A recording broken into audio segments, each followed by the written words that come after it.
Hi students, welcome to Technical EDU. Today's topic is D flip-flop. D అంటే ఏంటంటే delay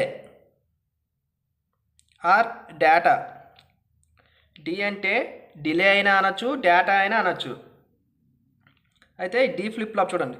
D flip-flop is used for storing the one bit of information either 0 or 1. D flip-flopని కూడా మనం as usual flip-flop లాగే use it to store the one bit of information.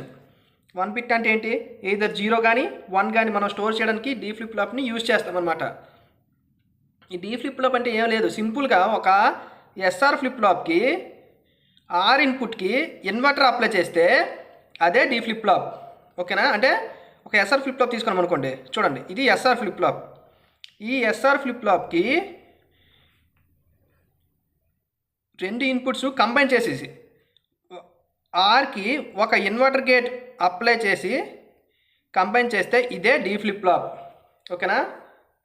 It is basically an SR flip flop with an inverter in R input. అంటే ఒక SR ఫ్లిప్-ఫ్లాప్కి D ఇన్పుట్ని డైరెక్ట్గా ఇచ్చి are ఇన్పుట్కి ఒక inverter gate ఇస్తే అదే మనకి డీ ఫ్లిప్-ఫ్లాప్. ఓకేనా? ఇది మనకి ఎలాగ వస్తుందంటే ఇది లాజిక్ సింబల్. ఇలాగా ఒక ఇన్పుట్ ఉంటుంది D input, 2 outputs Q bar, ఇక్కడ మనకి క్లాక్ సిగ్నల్ ఉంటుంది అనమాట. అంటే ఇది క్లాక్ డీ ఫ్లిప్-ఫ్లాప్. ఇది ఏంటంటే మనం దీన్ని డిలే కోసం మ్యాక్సిమం వాడతాం. Delay data store.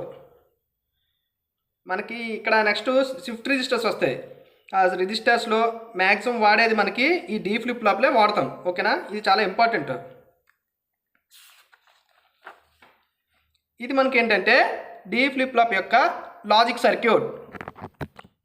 ఇందులో మనకి ఇందులో ఆల్రెడీ చెప్పాను కదా, ఇక్కడ వరకు ఏంటంటే ఈ బ్లాక్ అంతా కలిపి clocked SR flip flop. Clocked SR flip flop. ఈ రిమైనింగ్ ఎస్ఆర్ ఫ్లిప్-ఫ్లాప్కి ఇది చూడండి, ఇది ఎస్ ఇన్పుట్, ఇది ఆర్ ఇన్పుట్. ఈ రెండింటికి డి ఇలా తీసుకుని షార్ట్ చేసి ఇక్కడ మధ్యలో ఒక నాట్ గేట్ని వాడతాం అనమాట. ఒక నాట్ గేట్ని వాడి ఎస్ఆర్ ఫ్లిప్-ఫ్లాప్లో నాట్ గేట్ని వాడి కంబైన్ చేస్తే మనకు వచ్చేదే డీ ఫ్లిప్-ఫ్లాప్. ఓకేనా? డీని ఎస్కి డైరెక్ట్గా ఇస్తాం, ఆర్కి ఒక ఇన్వర్టర్ గేట్ యూజ్ చేసి ఇస్తామన్నమాట. ఇప్పుడు చూడండి, ఇది లాజిక్ సర్క్యూట్ కదా. ఈ లాజిక్ సర్క్యూట్లో మనకి ఆపరేషన్ ఎలా ఉంటుంది, ఫస్ట్ క్లాక్ సిగ్నల్ 0 తీసుకోండి.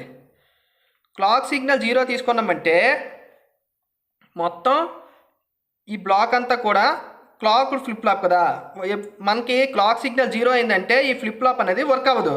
సో ఫ్లిప్-ఫ్లాప్ వర్క్ అవ్వకపోతే ఏమవుద్ది, ప్రీవియస్గా క్యూ బార్లో ఏవైతే అవుట్పుట్స్ స్టోర్ అయ్యి ఉన్నాయో మనకి అవే అవుట్పుట్స్ అనేవి అలా ఉండిపోతాయి. ఎప్పుడైనా మనకి ఫ్లిప్-ఫ్లాప్కి ఇంపార్టెంట్ పాయింట్ ఏంటంటే when ever the clock signal is 0 flip-flop అనేది వర్క్ అవ్వదు, ఆఫ్ స్టేట్లో ఉంటుంది. ఆఫ్ స్టేట్లో ఉన్నప్పుడు మనకి క్యూ బార్లు మనకి ప్రీవియస్గా ఏ అవుట్పుట్స్ అయితే ఉన్నాయో అవే అవుట్పుట్స్ అనేవి కంటిన్యూ అయిపోతాయి. సో క్లాక్ సిగ్నల్స్ 0 ఉన్నప్పుడు మనకి డి 0 అయినా 1 అయినా మనకి డోంట్ కేర్. ఇదేంటి, నో చేంజ్.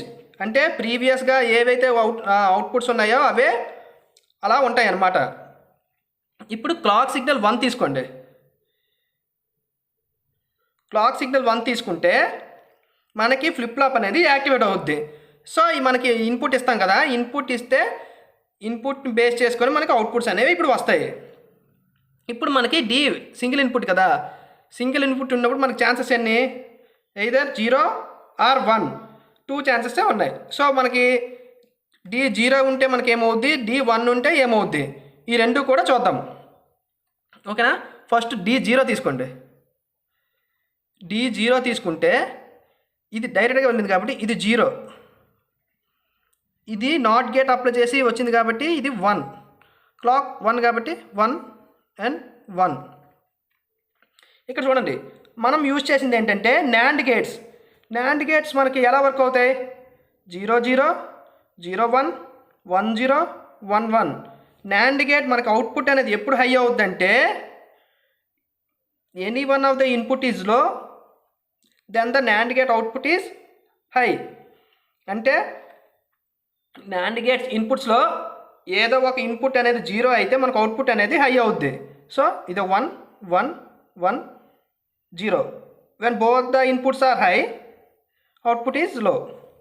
ఇది NAND గేట్ యొక్క ట్రూత్ టేబుల్. దీన్ని బేస్ చేసుకుని మనం ఇప్పుడు ఆపరేషన్ చూస్తాం.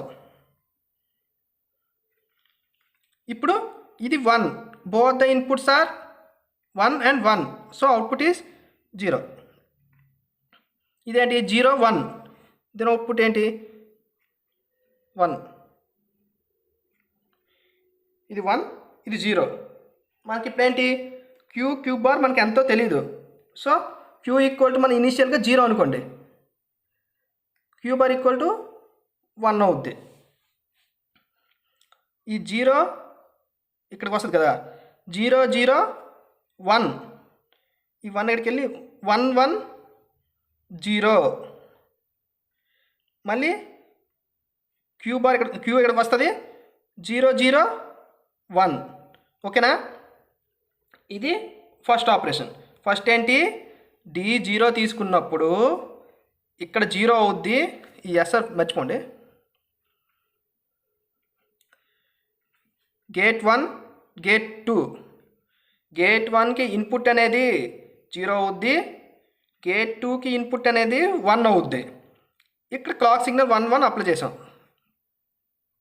0 1 1 1 1 0. నెక్స్ట్ ఇక్కడ క్యూ బార్ అనేది మనకి ఎంతో తెలీదు, క్యూ ఎంతో తెలీదు.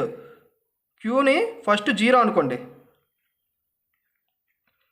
ఈ 0 అనేది ఇక్కడికి వస్తుంది 0 0 1. ఈ 1 ఇక్కడికి వెళ్తుంది 1 1 0. ఫస్ట్ కండిషన్లో క్యూ ఈక్వల్ 0 వచ్చింది. ఈ 0ని మళ్ళీ తీసుకొచ్చి ఇక్కడికి అప్లై చేస్తే 0 0 1. సో ఇక్కడ చూడండి D0 అయినప్పుడు మనకేంటి Q equal to 0, Q bar equal to 1. ఆగండి, ఇలా డైరెక్ట్గా చెక్ చేయకూడదు. మనం ప్రీవియస్గా ఎంత తీసుకున్నాం, క్యూ ఈక్వల్ టు 0 తీసుకున్నాం. Next Q equal to 1 second condition కూడా తీసుకొని చెక్ చేద్దాం, అప్పుడు చూద్దాం ఏమొస్తుందో. ఇక్కడ వరకు సేమ్, ఇది 1 ఇది 0 కదా. ఇప్పుడు క్యూ ఈక్వల్ టు 1 తీసుకోండి, ఇది 0 అవుద్ది. 1 ఇక్కడికి వస్తుంది 1, ఇది 0 1 0 1. ఈ 1 1 ఇక్కడికి వెళ్తే 1 1 0 అవుద్ది. మళ్ళీ 0 ఇక్కడికి వస్తే 0, ఇది 0 0 0 1. చూసారా సరిపోయింది. అంటే మనకి D0 అయినప్పుడు క్యూ ఈక్వల్ టు 0 అయినా సరే 1 అయినా సరే, మనకి D0 అయినప్పుడు క్యూ ప్రీవియస్గా మనకి 0 ఉన్నా 1 ఉన్నా మనకు అవుట్పుట్ అనేది 0 వస్తుంది. ఇది రీసెట్ స్టేట్ అంటారు, ఎందుకంటే 0 వచ్చింది కాబట్టి. నెక్స్ట్ కండిషన్ చూద్దాం. నెక్స్ట్ కండిషన్ ఏంటి, D equal to 1.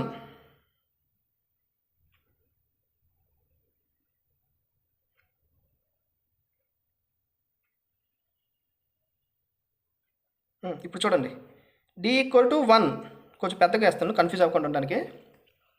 So first గేట్కి 1 apply అవుద్ది, సెకండ్ గేట్కి 0 అవుద్ది. ఈ క్లాక్ ఆల్రెడీ 1 మనకి, ఇది మారదు. ఇప్పుడు చూడండి 1 1 ఫస్ట్ గేట్ అవుట్పుట్ ఏమవుద్ది 0 అవుద్ది, సెకండ్ గేట్ 1 0 1 అవుద్ది. ఓకేనా? ఇక్కడ వరకు అయిపోయింది కదా. ఇప్పుడు మళ్ళీ same condition, Q equal to 0 తీసుకుంటాం. క్యూ 0 తీసుకుంటే 0 1 1 ఇక్కడికి వస్తుంది 1 0 1. ఈ 1 మళ్ళీ ఇక్కడికి వచ్చి 1 1 0. మళ్ళీ చెప్తాను చూడండి, ఇక్కడ వరకు అయిపోయింది కదా. ఇప్పుడు మనకి ఇది ఫస్ట్ గేట్ అవుట్పుట్ 1 0 వచ్చింది, సెకండ్ గేట్ అవుట్పుట్ 1 వచ్చింది కదా. ఇక్కడ నుంచి క్యూ ఈక్వల్ టు 0 తీసుకుంటాం. 0 తీసుకుంటే ఈ 0 ఇక్కడికి వస్తుంది 0 1 1 1 0 1 ఈ 1 ఇలా ఇక్కడికి అప్లై అయ్యి 1 1 0 ఇది మనకి ఏంటంటే Q ఈక్వల్ టు 0 తీసుకున్నప్పుడు మనకి ఏంటి సెకండ్ కండిషన్ ఏం చెక్ చేయాలి Q ఈక్వల్ టు 1 చెక్ చేయాలి Q ఈక్వల్ టు 1 చెక్ చేసినప్పుడు సేమ్ ఇక్కడతో ఇది అలాగే ఉంటుంది ఈ 1 అనేది ఇక్కడికి వస్తుంది 1 1 0 ఈ 0 ఇక్కడికి వెళ్ళి 0 0 1 మళ్ళీ ఇక్కడికి వచ్చి 1 1 0 ఓకేనా అంటే సెకండ్ కండిషన్ ఏంటి మనకి D ఈక్వల్ టు 1 అయినప్పుడు Q 0 అయినా Q 1 అయినా మనకు అవుట్పుట్ ఏమొస్తుంది 1 వస్తుంది అనమాట సో Q ఈక్వల్ టు ఏమొచ్చింది 1 Q బార్ ఈక్వల్ టు 0 దీన్ని సెట్ స్టేట్ అంటారు అంటే ఇప్పుడు చూడండి క్లియర్గా D ఫ్లిప్ ఫ్లాప్లో మనకేమొచ్చింది అందుకే దీన్ని డేటా ఫ్లిప్ ఫ్లాప్ అని ఎందుకు అన్నారంటే మన ఇన్పుట్లో ఏమి ఇస్తామో అవుట్పుట్లో అదే వస్తుంది అందుకే దీన్ని డేటా ఫ్లిప్ ఫ్లాప్ అని అన్నారు డిలే ఫ్లిప్ ఫ్లాప్ అని ఏంటో అన్నారంటే సేమ్ ఇది కూడా అంతే ఇన్పుట్లో ఏమి ఇచ్చామో అవుట్పుట్లో అదే వస్తూ ఇన్పుట్లో ఏమి ఇచ్చామో అవుట్పుట్లో అదే వస్తుంది అంటే చూడండి ఇప్పుడు స్ట్రైట్ లైన్ తీసుకోండి అనుకోండి ఇది ఇన్పుట్ 1 ఇచ్చాను అవుట్పుట్ ఏంటి స్ట్రైట్గా 1 వచ్చేస్తుంది కానీ దీనికి తేడా ఏంటంటే ఇక్కడ మనకి ఒక సర్క్యూట్లో ఒక ఆపరేషన్ జరుగుతుంది సో సమ్ ప్రాపగేషన్ డిలే అనేది ఉంటుంది అన్నమాట అంటే ఇలాగ స్ట్రైట్ లైన్గా మనం ఇచ్చేసిన ఇలా ఇచ్చిన మనకి చూడండి స్ట్రైట్గా ఇచ్చిన మనకి సేమ్ ఇన్పుట్ అవుట్పుట్కి వెళ్ళిపోతుంది ఇలా ఇచ్చిన ఇన్పుట్ అవుట్పుట్కి వస్తుంది అయితే దీనికి తేడా ఏంటంటే మనకి ఇక్కడ ఫ్లిప్ ఫ్లాప్లో సమ్ ఆపరేషన్ జరగడం వల్ల మనం ఇచ్చిన డేటా వెంటనే రాకుండా పర్టికులర్ డిలే అనేది వస్తుంది సో మనకి ఎక్కడైనా సర్క్యూట్లో డిలే కావాలన్నప్పుడు ఈ డిలే ఫ్లిప్ ఫ్లాప్ని యూజ్ చేస్తామన్నమాట ఓకేనా ఇది లాజిక్ సర్క్యూటు ఇది ట్రూత్ టేబుల్ ఇప్పుడు చూడండి టైమింగ్ డయాగ్రామ్ సేమ్ మనకు ఆపరేషన్ ఎలాగ ఉందో ఈ ట్రూత్ టేబుల్ ఈ రెండు బేస్ చేసుకుని టైమింగ్ డయాగ్రామ్ అని వస్తుంది క్లాక్ సిగ్నల్ ఫస్ట్ 0 తీసుకోండి అనుకోండి క్లాక్ సిగ్నల్ 0 ఇది క్లాక్ సిగ్నల్ 1 క్లాక్ 0 ఉన్నప్పుడు D 0 అయినా 1 అయినా ఏదైనా సరే మనకి ఇక్కడ ఇలా ఎందుకు గీసానంటే మనకు అవుట్పుట్ అనేది మనం ఎక్స్పెక్ట్ చేయలేము అంటే మనకు ప్రీవియస్గా 0 ఉందనుకోండి 0 వస్తుంది అనమాట అదే ప్రీవియస్గా మనకి Q అనేది 1 ఉందనుకోండి 1 వస్తుంది 0 ఉంటే 0 1 ఉంటే 1 ఎందుకంటే ఇది క్లాక్ 0 అయినప్పుడు ఇక్కడ అవుట్పుట్ అనేది మనకి రాదు ప్రీవియస్గా ఏ అవుట్పుట్ అయితే ప్రీవియస్ అవుట్పుట్ అంటే క్లాక్ 0 అయినప్పుడు ప్రీవియస్గా ఏ అవుట్పుట్ అయితే ఉందో అదే అవుట్పుట్ అనేది మనకు ఉండిపోద్ది అనమాట సో Q ఎలా ఉందో ఇది కూడా సేమ్ ఇది కూడా ప్రీవియస్ అవుట్పుట్టే ఇప్పుడు క్లాక్ 1 తీసుకోండి క్లాక్ 1 తీసుకున్నప్పుడు మనకేంటి క్లాక్ 1 తీసుకున్నప్పుడు D 0 అయితే Q 0 D 1 అయితే Q కూడా 1 అంటే D 0 అయితే 0 D 1 అయితే 1 మనకు సేమ్ అవుట్పుట్ అనేది వస్తుంది దీనికి రివర్స్ ఇది Qకి రివర్స్ Q బార్ కాబట్టి ఇది 0 అయితే ఇది 1 ఇది 1 అయితే ఇది 0 ఇది మనకి D ఫ్లిప్ ఫ్లాప్ యొక్క టైమింగ్ డయాగ్రామ్ ఓకేనా ఈ D ఫ్లిప్ ఫ్లాప్ని మనం ఎక్కడ యూజ్ చేస్తామంటే రిజిస్టర్స్లో యూజ్ చేస్తాం ఆ రిజిస్టర్స్ టాపిక్ అనేది మనకి నెక్స్ట్ వస్తుంది ఓకేనా థ్యాంక్ యూ